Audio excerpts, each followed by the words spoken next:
give me a sign. Will everything be alright? I need a sign, cause I don't wanna waste my time. I wish I knew if all of my dreams would come true. I wanna be free, I gotta find a way to believe. Gotta believe I will make it happen one day. You gon' see my face and my name. Came to this place to be great. Okay, I will make it happen one day. You gon' see my face and my name. Came to this place to be great. Okay.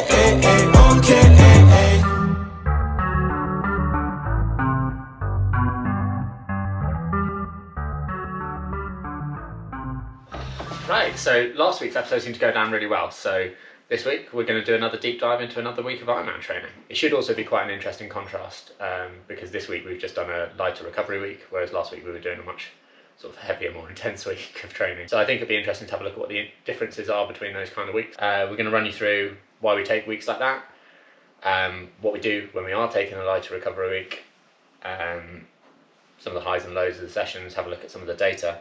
And we're also going to be answering some of the questions that we got last week, because we got loads of really good questions in the comment section. So we're going to be answering some of those, and if you've got any questions, then stick them in there and we'll get back to you and answer those as well. So to start off with, why did we take a recovery week last week? Well, we've been training really hard for 4 weeks, and we've kind of had quite a steep increase in volume and load. So we've kind of gone from 15 hours in week 1 to 21 hours in week 4.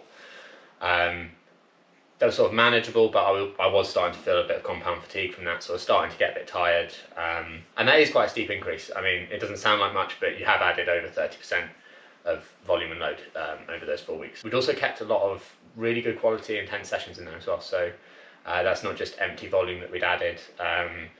There was a lot of load in that, and body needs time to recover as well. So it's important to take those weeks, because what we're really doing is we're giving the body a chance to recover and adapt to the training that we've been doing, so they can come back fitter and stronger. A recovery week also synced really well with stuff we've got going on in life at the moment. So last week was really busy. We were really busy at work, had much less time in the week, and we had family coming up and visiting at the weekend, which was lovely, but less of the time on the weekend was our own, so we kind of had to work around that, and we just had a lot less time for training last week. So having a lower volume and a bit lower load really worked well last week. I think if I'd pushed through and tried to do 21, 22 hours last week, would have just been running the risk that I make myself ill or pick up a little niggly injury or something like that. So it was the right time to take one, and it fitted really well with life. Right, so what did we do for our recovery week? What did that look like? So if we have a look at the data, if you look over here on the right hand side, you can see that I did just under 15 hours of training. So that's just over 3.5 hours of swim, 8.5 hours of biking, and 2.5 hours of running. So the swim is largely similar to what I would have done in a normal week, or I had been doing in a normal week before anyway. The bike is a little bit less, and the run is probably the one that's the steepest drop off. That's partially because I find running the most physically demanding of the 3 sports, as partially because the day that I decided to take a rest day last week was a more would have been a more run focused day. So I missed essentially, by taking that rest day, missed a day where I would have been running. That rest day that I did decide to take was not because it's a recovery week. That was because I woke up that morning and I felt absolutely smashed. I was tired walking the dog, and just generally a little bit apathetic towards training. I wasn't really engaged with it. For me, I know that when mentally I'm finding it tough like that is when I'm maybe more tired than I feel physically, and that I need more recovery than I would maybe otherwise give myself. So that's when I take the rest days normally. I normally take them when I feel that way, and I do it based on need when that comes up. As you can see from the overall structure of the week, there was no days where we did any triple session days. All the days we trained were all double session days, and a lot of that is sort of easy riding, easy running, but there is some interval stuff in there as well, so we don't completely get rid of any intensity in the week. But what we do with those sessions is that we are a little bit probably less ambitious with the pacing or the power numbers, and a bit more generous with the recovery and the rest intervals. So we're keeping a little bit of that speed, a little bit of that power in the training, but we're allowing more recovery and making it a little bit less demanding, so that we're still getting enough recovery in the week. The swims, I was actually swimming really well this week, whereas last week I had felt really tired in the pool. And swims generally I largely keep the same in a recovery week. Physically, I don't find that I need to do as much recovery from swimming. I think there's less impact, there's less load, so I can kind of keep swimming relatively hard and still be recovering overall. But I am quite a good swimmer, so I think if you're a weaker swimmer, maybe planning a bit more recovery into your swims would be ideal. I did do one recovery swim that was much shorter on Friday. That was largely time-based, really, and we were swimming in the 16-metre training pool, so our options on what we could do were a little bit more limited. So yeah, I think swimming in that really short pool just kind of suited more of a recovery, less structured swim anyway. So let's have a look at some of these interval sessions, because I think they're probably where it's most important to get the right blend between, yes, getting in a little bit of hard work, but also making sure that you're getting enough recovery. So if we have a look at those, you probably get a decent idea for how we kind of manage that balancing act. So basically last week I did 2 interval runs and I did 1 interval bike session. If we start off by looking at the runs, on Wednesday I did 5 by 8 minutes. I did both of these interval sessions on the treadmill this week. That's a little bit so that I can really control the pace and make sure that I am not pushing too hard on these, and that I do get enough recovery in. And 2, because it does just reduce the impact on the joints and stuff a little bit, so it's a little bit easier on those things, and again, it's just helping with the recovery. If we look at the heart rate on this one, you can kind of see, so basically I was doing 8 minutes at a kind of like a pretty solid aerobic pace, so like right at the top end of aerobic, so we're trying to hit sort of like quite an aerobic heart rate. If we look at these, you can quite clearly see where we've done the 8 minutes, and then we're taking 3 minutes in between each of those, just really super easy. Generally speaking, we're hitting the right heart rate zone on those. They are actually on the lower end of the heart rate zone when I was running at the higher end of the pace zone that you'd expect for that. So performance was actually really good. So that's probably a really good sign that while I was doing the recovery week, I was recovering. Qualitatively, I felt really strong when I was doing the interval sessions this week. So then on the weekend, I did 8 by 800. You can see the 800 meter intervals there. We were repeating those on 5 minutes. So we were running 800 at 3:30s, and then every 5 minutes we were repeating one. To put the session into a little bit of perspective, that's probably more like a pace and rest interval that I would do like kilometer reps at normally. So taking a little bit of stress out of that session, just reduced the load a little bit by running shorter reps essentially. So that was good. Again, I felt really strong while I was doing that. That actually felt really comfortable. So I think the recovery by the time we hit the weekend was feeling really good. The bike interval session that I did that on Friday. That was actually quite a hard session. This is probably the only session this week that I think maybe pushed the limit a little bit on recovery versus just training.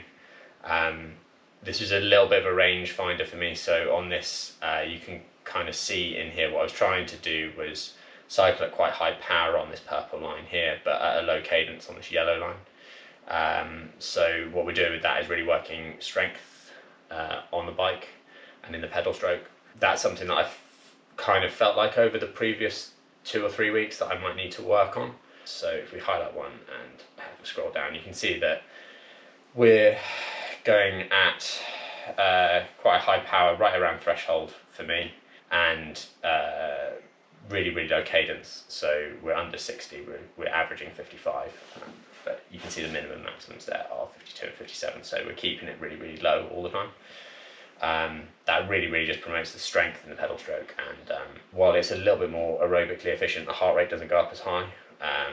For the power, it's really muscularly taxing, so it really promotes that sort of strength element in the cycling thing, which I think is something that I'm probably going to need to work on moving forwards, especially with Lanzarote being very tough hilly course. That's quite a hard session really to be putting in a recovery week. That's probably the only proper training session that I actually really did last week, but I think you can probably get in one way to do that. Highs of the week I think were, I think the performance and the heart rates on the interval sessions that we did do last week looked really, really good. They were generally showing that the recovery that we were doing in the rest of the week was working. Like they were lower than you'd expect to see for what we were doing, which is a really good sign that that recovery element is working. I think another high is that the couple of sessions that I have done at time of recording this week have gone really, really well. So the sessions coming out of that recovery week so far are going really, really well. Lows of the week, I probably could have done a little bit better with control over my nutrition and sleep. Like I said, we were really, really busy last week. We had a lot of just general life stress on, and I probably didn't deal with that in the best way possible. My food quality dropped a little bit, and if I did manage to keep the food quality high, I probably was just eating a little bit too much. I lost a little bit of discipline on that, and I think the sleep quality went down just because of stress levels a little bit last week as well. So they're both obviously really important factors in a recovery week. So I think in an ideal world I would have managed those a little bit better, and I think that's something that maybe next time I can maybe work at a little bit harder alongside having a really good plan for a recovery week in terms of the training that's going into it. So I think the last thing that I wanted to do was have a look at some of the questions we got from last week's video and answer them on here. We got some really great questions, and I think some of the answers to them are really, really interesting. The first one we're going to cover, I think, was my favourite one from last week. So, how do I get a lower heart rate while running? This was probably the best question I think we got on the back of last week, and I think the really simple answer is to have a really good plan and a really good training structure and stick with it and be consistent. If you can do that and it's a good plan, you should start seeing lower heart rates for the same pace or higher pace for the same heart rate. So you should start to see improvements with that, but it does take time, it does take consistency, so just keep working at it. Other things to kind of consider are heart rate is a measure of like your aerobic efficiency. So if your heart rate is just always high regardless of what effort you're putting in, so whether you're running easy or whether you're running really, really hard, the heart rate is just always high, it's always the same. I think that's a really good sign that you might want to look at like your technique, and are you being as efficient as you possibly can be in your movements, because that's going to have an impact on how aerobically efficient you are. Another couple of really important things to keep in mind are that heart rates can be really different in different activities. So particularly when you're running, they're generally higher than they are in other activities like cycling or swimming. So personally, like I use different heart rate zones for running than I do for cycling. And I think knowing what numbers you should be using and what your thresholds are in individual sports is actually quite important. I think the last thing to consider when we're talking about heart rates is that they're highly individual. So using myself as an example, I've got a relatively low resting heart rate of 52 beats a minute. But I've got a relatively high threshold heart rate when I'm running of 178. If you look at 10 different athletes, you'll probably see 10 different numbers. Some will be higher, some will be lower.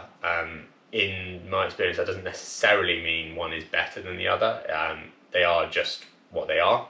And it's really, really important that you stick to your own zones and look for improvement within that than it is comparing to other people's, because different people are different, and different people just operate at different heart rate zones.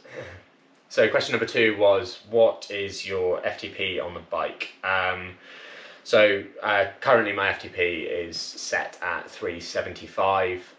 That's about 5 watts a kilo. It's probably could be higher as well. I know that when I test my sort of maximal aerobic capacity, the power kind of suggests that I could get that number north of 400. But currently training for Ironman particularly, I'm more focused on aerobic capacity and what percentage of that VO2 I can sustain for a long period of time than I am focused on the sort of like, you know, more FTP time trialing end of the spectrum. So I don't do a lot of training in order to be able to sustain that. So it's probably a little bit lower than it should be, in honesty, but it also doesn't really matter that much. We also got asked what app we use for the analysis and all the graphs you see on screen. That is Training Peaks. It's the same thing that we use with all of our athletes to analyse the data that they send to us every week. we've used a lot of other ones, or tried a lot of other ones like Tridot, Exhale, Strava, all of that stuff. Personally, I find that the analytic tools on Training Peaks are definitely the widest and the most helpful. So yeah, that's it. What's my target marathon time to run off the bike in Lanzarote? I've been burnt on this channel before trying to predict what time I'm going to do it stuff, but I think that I'm capable of running somewhere between 3:10 and 3:30 off the bike in Lanzarote. I would be happy if I managed to achieve that, and I think if I was on the faster end of that scale, I would be very, very happy. So I think that's a good goal for me to work at going off, and that's kind of what I'm targeting. And then the final question we got was, do I do any weight training? The answer to that is yes, I do some, but I don't include it as training in the training hours or structure it into my training program. The weights and strength work that we do is largely based on sort of specific injury rehab or prevention exercises, mobility exercises, and when we do stuff with weights, or we are working on stuff with weights, it's like focused at a very specific thing that we're trying to work at within like the run form or swim stroke or something like that. So we try to keep it really, really specific and focused on that stuff. I basically fit that into my day where I can fit it in my day and where I've got time, where I've got the energy. A lot of the time that stuff is just done in front of the TV of an evening when I've got a little bit of extra energy, or like in a lunch hour where I haven't got time for a proper session, but I have got 20-30 minutes spare that I can sort of dedicate to it. But it's not a priority in the training structure, so I don't schedule them or track them or log them or anything like that. Generally speaking, I'm probably doing sort of 90 minutes to a couple of hours of doing that kind of stuff a week, as and when I can sort of fit it in. Historically, we have worked with specific strength and conditioning coaches on, big weights, heavy lifts, and a structured weight training program. But in my personal experience, I just found it to be mostly unsustainable and largely ineffective. Certainly no more effective than what we do now in terms of injury prevention or performance in triathlon. So that's the reason that we do it the way that we do it. So thanks for watching. Hopefully you enjoyed the video. If you do have any questions, then just leave them in the comment section down below. I really enjoyed answering the questions we got last week, so I'd really look forward to any more of those we've got. Other than that, see you next time.